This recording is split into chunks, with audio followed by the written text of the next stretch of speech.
Lepas tu saya kata, Ustaz, kita makan nasi lah. Dia kata, di mana Ustaz Uzam? Anak ada tempah dah di kedai tu, kata.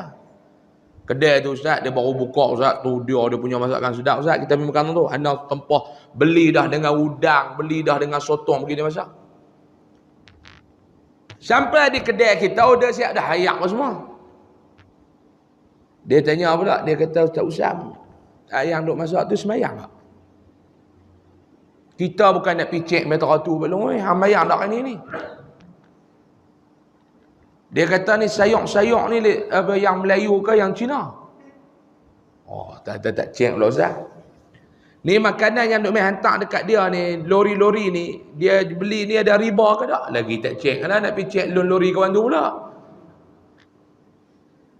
Lah kali dia minum yang suam Nasi kami makan semua. Warak dia. Sebab tu lepa hak jenis ibadat ni cukup rajin.